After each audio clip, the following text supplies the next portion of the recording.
आज की इस क्लास में हम एक बहुत ही इंपॉर्टेंट टॉपिक पढ़ेंगे। टॉपिक का नाम है क्रैमर रूल। देखिए, हमारा जो यूनिट नंबर 11 है, यूनिट का नाम है लीनियर अलजेब्रा। इसमें एक टॉपिक है, टॉपिक नंबर 11.2.8 और ये टॉपिक है solution of simultaneous equation by Cramer rules. ठीक है, तो आज हम इस टॉपिक को पढ़ेंगे। देखिए, क्रैमर रूल को स्टार्ट करने से पहले हम दो बातें समझते हैं। पहली बात, क्रैमर रूल क्या है, दूसरी बात, क्रैमर रूल को यूज क्यों करा जाता है। तो क्रैमर रूल का जो कंसेप्ट है, ये कंसेप्ट दिया था एक जेनेवियन मैथमेटिशियन ने। जेनेवा एक देश है और उस देश के लोग को जेनेवियन बोलते हैं। जैसे हमारा देश है भारत और यहाँ पे रहने वाले लोगों को बोला जाता है भारतीय। ऐसे ही जेनेवा में रहने वाले लोगों को जेनेवियन बोलते हैं। तो जेनेवियन मैथमेटिक्स थे गैब्रियल क्रैमर। तो गैब्रियल क्रैमर ने एक मेथड दिया लीनियर इक्वेशंस को सॉल्व करने का। तो लीनियर इक्वेशन को सॉल्व करने का एक मेथड है जिस मेथड में हम डिटरमिनेंट को यूज करके लीनियर इक्वेशंस को सॉल्व करते हैं। This method is called Cramer rule. तो अगर आपसे कोई पूछता है कि क्रैमर रूल क्या होता है, तो आप बताओगे क्रैमर रूल लीनियर इक्वेशन को सॉल्व करने का एक मेथड है और ये मेथड जेनेवियन मैथमेटिशियन गैब्रियल क्रैमर ने दिया था। अब आप में से कुछ लोगों को ये पता होगा लीनियर इक्वेशंस क्या होती है और आप में से कुछ लोगों को ये नहीं भी पता होगा लीनियर इक्वेशंस क्या होती है। तो क्रैमर रूल को समझने से पहले सबसे पहले तो हम लोग ये समझते हैं कि लीनियर इक्वेशन क्या होती है।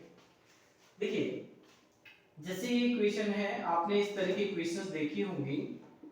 2x² + 3x + 9 = 0। आपको इक्वेशन सॉल्व करनी है। आपने इस तरह की इक्वेशंस भी देखी होगी। 3x = 20 और x + 9y = 12। ये इक्वेशन और इन इक्वेशंस को आप ध्यान से देखोगे तो यहाँ पर x की पावर है 2। x एक वेरिएबल है। वेरिएबल क्या होता है आगे अच्छे से समझेंगे। बाकी आप एक काम कर सकते हो, आप YouTube पे मैंने एक वीडियो डाली हुई है फंक्शन के बारे में, वहां पे पढ़ोगे तो आपको पता चल जाएगा वेरिएबल क्या है।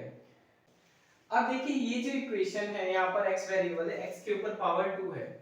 तो अगर किसी इक्वेशन में वेरिएबल के ऊपर पावर 1 से ज्यादा हो या फिर 1 से कम हो, जैसे मान लीजिए इक्वेशन है ये, तो यहाँ तो 1 पावर है पर यहाँ पावर हो गई -2। तो अगर वेरिएबल पे पावर 1 के अलावा कुछ भी है, पावर माइनस में है या फिर प्लस में 1 से ज्यादा है, तो ना तो पावर 1 से ज्यादा होनी चाहिए ना पावर होनी चाहिए 1 से कम। तो ये इक्वेशन लीनियर नहीं है। इन इक्वेशंस को देखोगे तो x के ऊपर भी पावर 1 है, y के ऊपर भी पावर 1 है, x के ऊपर भी पावर 1 है, y के ऊपर भी पावर 1 है। आप में से कुछ लोग कहेंगे x और y पे कोई पावर ही नहीं है। जब कोई पावर नहीं होती है तो उसको 1 पावर माना जाता है। तो ये जो इक्वेशन है ये है लीनियर इक्वेशन। ठीक है, तो गैब्रियल क्रैमर ने इन लीनियर इक्वेशन को डिटरमिनेंट की हेल्प से सॉल्व करने का एक मेथड दिया। उस मेथड का नाम इनके सरनेम पर दे दिया गया और इनका सरनेम क्या था? इनका सरनेम था क्रैमर। तो इसका नाम दे दिया हमने क्रैमर। अब किस तरह का क्वेश्चन आएगा, हम कैसे सोल्व करेंगे ये समझते हैं। देखिए, बेसिकली क्रैमर रूल एक इंपॉर्टेंट टॉपिक है एग्जाम के पॉइंट ऑफ व्यू से। 12 नंबर का क्वेश्चन आता है। जितने भी क्वेश्चन इस चैप्टर में इस टॉपिक में बनते हैं, मैंने सभी क्वेश्चंस को कंबाइन करके एक एक्सरसाइज बना ली है और कुल मिला के इस टॉपिक से 7 क्वेश्चन बनते हैं। अगर आप ये 7 क्वेश्चन सीख लोगे तो एग्जाम में इस टॉपिक से कोई भी क्वेश्चन आए आप इजीली उसको अटेंड कर लोगे, 12 नंबर हमको मिल जाएंगे। तो मैंने जो क्वेश्चंस कलेक्ट करे हैं उसमें जो हमारा फर्स्ट क्वेश्चन है, ये क्वेश्चन है state the Cramer rule, solve the following bye Cramer rules. इस क्वेश्चन में आपको ये बताना है कि क्रैमर रूल क्या होता है और आपको क्रैमर रूल को यूज करके ये जो दो इक्वेशंस है इक्वेशन सॉल्व करनी है। अब इस क्वेश्चन को अगर आप देखोगे तो ये क्वेश्चन जून 20 में भी आया था, 6 सीरियल नंबर था, इसका क्वेश्चन नंबर था 6, 12 नंबर का था, और इसके बाद जून 21 में भी आ गया। मतलब ये क्वेश्चन बैक टू बैक 2 बार क्या हो गया, रिपीट हो गया। तो इस क्वेश्चन के दो पार्ट हैं। सबसे पहले तो हमें क्या करना है, क्रैमर रूल को स्टेट करना है। क्रैमर रूल क्या है?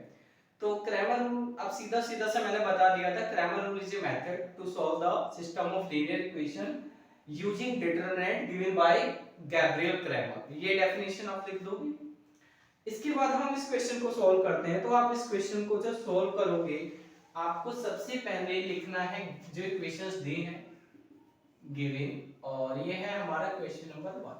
ठीक है, क्वेश्चन आपकी स्क्रीन पर है, देख लो सॉल्यूशन कैसे करना है। सबसे पहले आप इक्वेशन लिख लोगे x1 2x2 3 and 3x1 plus 5x2 20। ठीक है, तो देखिए सबसे पहले हमें क्या करना होता है, जो इक्वेशंस हमें दी हुई हैं हम इन इक्वेशंस को मैट्रिक्स नोटेशन में लिखेंगे। मैट्रिक्स नोटेशन का मतलब इक्वेशन मैट्रिक्स की फॉर्म में लिखी जाएगी। तो मैट्रिक्स की फॉर्म में कैसे आएगी, ध्यान से हमसे समझनी है ये बात। आपको यहाँ तीन मैट्रिक्स बनानी है। एक मैट्रिक्स ये, इसकी मल्टीप्लाई में फिर एक मैट्रिक्स इक्वल एक मैट्रिक्स।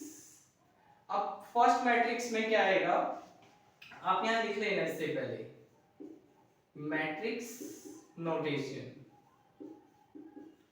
फर्स्ट मैट्रिक्स में x के साथ क्या है, कुछ नहीं दिख रहा यानी 1 है x1 के साथ। x2 के साथ क्या है -2, x1 के साथ क्या है 3 और x2 के साथ क्या है 5। तो ये जो हमारी फर्स्ट मैट्रिक्स है इसमें हमें देखना है x1 के साथ क्या है, x2 के साथ क्या है, वो लिख लेना है। तो इस इक्वेशन को हम नाम दे देंगे फर्स्ट, इस इक्वेशन को हम नाम दे देंगे सेकंड। ठीक है, तो फर्स्ट इक्वेशन में x के साथ वाली वैल्यू, फर्स्ट इक्वेशन में x2 के साथ वाली वैल्यू, सेकंड इक्वेशन में x1 के साथ वाली वैल्यू और x2 के साथ वाली वैल्यू। एक बात हो, जैसे इस इक्वेशन को अगर आप ध्यान से देखोगे तो यहां पर x के साथ कुछ नहीं है तो 1 है, इसको बोलेंगे कोफिशिएंट ऑफ x। ध्यान रखना, आगे मैं बोलूंगा कोफिशिएंट वर्ड, ये याद रखना है। ये क्या है, कोफिशिएंट ऑफ x1। ऐसे ही ये -2 क्या है, ये है कोफिशिएंट ऑफ x2। तो कहने का मतलब है फर्स्ट मैट्रिक्स में आप x1 और x2 के कोफिशिएंट लिख लोगे। इसके बाद इस मैट्रिक्स में आपको लिखना है x1 और x2। इस मैट्रिक्स में हमें वो चीज लिखनी होती है जिसकी वैल्यू निकालनी है। तो इन दोनों इक्वेशंस में हमें किसकी वैल्यू निकालनी है, x1 की वैल्यू और x2 की वैल्यू हम लोग निकालेंगे। ठीक है, इसके बाद यहाँ पे जो राइट साइड में बची हुई चीज है वो आपको लिख लेनी है।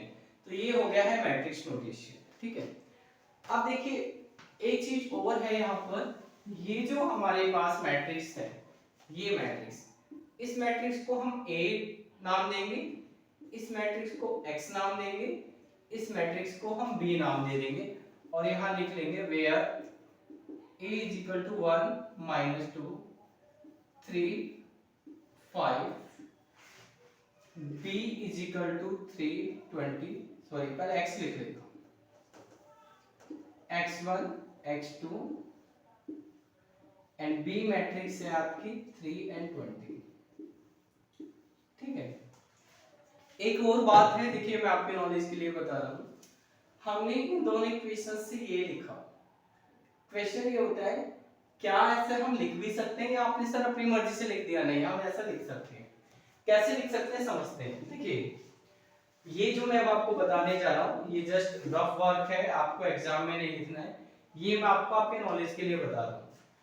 अगर हम इन दोनों मैट्रिक्स की मल्टीप्लाई करेंगे तो दोबारा ये दोनों इक्वेशन ही आ जाएगी। देखो कैसे इन दोनों की मल्टीप्लाई कैसे करनी है आपको पता है, फर्स्ट रो की मल्टीप्लाई फर्स्ट कॉलम में, तो 1 की मल्टीप्लाई x1 में x1 -2 की मल्टीप्लाई x2 में +-2 x2। ठीक है, अब फर्स्ट रो की मल्टीप्लाई होगी, सेकंड रो पर आते हैं। 3 की मल्टीप्लाई x1 में 3x1, 5 की मल्टीप्लाई x2 में +5x2। ठीक है, इसके बाद राइट साइड पे क्या है 3 20, ये हो गया आपके पास x1 +-2 2x2 3x1 plus 5x2 is equal to 3/20। देखिए लेफ्ट साइड पर राइट साइड पे जो मैट्रिक्स है के ऑर्डर सेम है। इसमें कितने रो है, एक और एक दो, इसमें भी कितने रो है, एक और एक दो, इसमें कितने कॉलम है, एक, इसमें भी कितने कॉलम है, एक, एक ही कॉलम है ये पूरी एक वैल्यू है, माइनस है। तो अगर दोनों मैट्रिक्स के ऑर्डर सेम हो ना तो मैट्रिक्स से मैट्रिक्स साइन कैंसिल हो जाता है, आपके पास बचता है ये।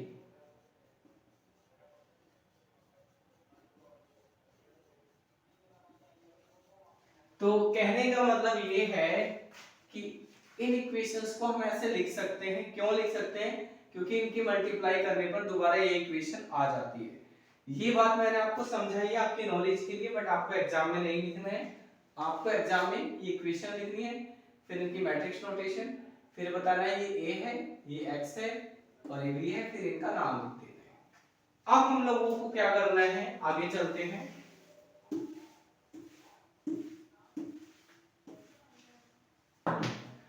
अब हम लोग निकालेंगे डिटरमिनेंट ऑफ ए। तो डिटरमिनेंट ऑफ ए को ऐसे लिखेंगे या फिर डेल्टा लिखेंगे, और आप इस मैट्रिक्स के साइन को हटा के क्या लिख लोगे, डिटरमिनेंट का साइन।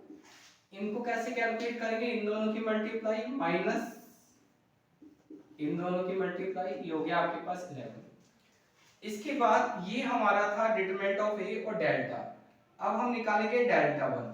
डेल्टा 1 में क्या करना है, ध्यान से समझ लीजिएगा। एक और डिटरमिनेंट लेंगे हम लोग। अब की क्या करेंगे, हमारे पास ये जो मैट्रिक्स थी, इस मैट्रिक्स का ये जो पहला कॉलम है इसको आप बदल दोगे। क्या करोगे, बदल दोगे। किससे बदलना है, इससे, इस कॉलम से। पहले वाले कॉलम को इस कॉलम से बदल देना है। तो 1 3 की जगह क्या आएगा, 320, ठीक है।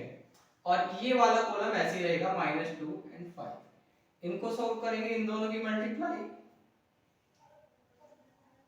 15 माइनस का साइन, इन दोनों की मल्टीप्लाई -40 इज इक्वल टू 55, ठीक है। इसके बाद हम एक और डिटरमिनेंट निकालेंगे जिसको नाम देंगे डेल्टा 2। अब की क्या करोगे, डेल्टा 1 में तो हमने ये वाला कॉलम इससे बदल दिया था। अब की इस कॉलम को ऐसे लिखा रहने देंगे, 1 3 1 3 ऐसे रहेगा। अब की ये वाला कॉलम इससे बदल देंगे, तो आपके -2 5 की जगह आएगा 320। अब इन दोनों की मल्टीप्लाई 20 माइनस इन दोनों की मल्टीप्लाई 9 इज इक्वल टू आ गया 11। ठीक है, यहां तक बात समझ में आ गई। अब हम लोगों को क्या करना है, अब देखिए मैं साइड में लिख रहा हूं, बट आप जब एग्जाम देने जाओगे तो जो भी मैं साइड में लिख रहा हूं आप इसके नीचे लिखोगे। अब x की हमें निकालनी है वैल्यू x1 की, तो x1 की वैल्यू निकालने का फॉर्मूला होगा डेल्टा 1 डिवाइडेड बाय डेल्टा। तो डेल्टा 1 क्या था आपके पास 55, इसको आप डिवाइड कर दोगे डेल्टा से, डेल्टा क्या है 11, तो आपके पास क्या आ जाएगा 1। इसके बाद x2 कैसे निकलेगा, डेल्टा 2 डिवाइडेड बाय डेल्टा। तो डेल्टा 2 है हमारे पास 11 और हमारे पास डेल्टा की वैल्यू भी कितनी है 11, तो ये आ गया आपके पास 1। तो आपके पास x1 और x2 की वैल्यू आ गई है, सॉरी 5। अब बात ये है कि आपने जो आंसर निकाले हैं ये सही है या गलत है। तो ध्यान रखना, कभी भी आप दो लीनियर इक्वेशन या कोई भी इक्वेशन सॉल्व करोगे तो उसका आंसर हम चेक कर सकते हैं कि हमारा आंसर सही है या गलत है। तो हम लोग क्या करेंगे, आप लिखिएगा यहां पर चेकिंग इक्वेशन 1।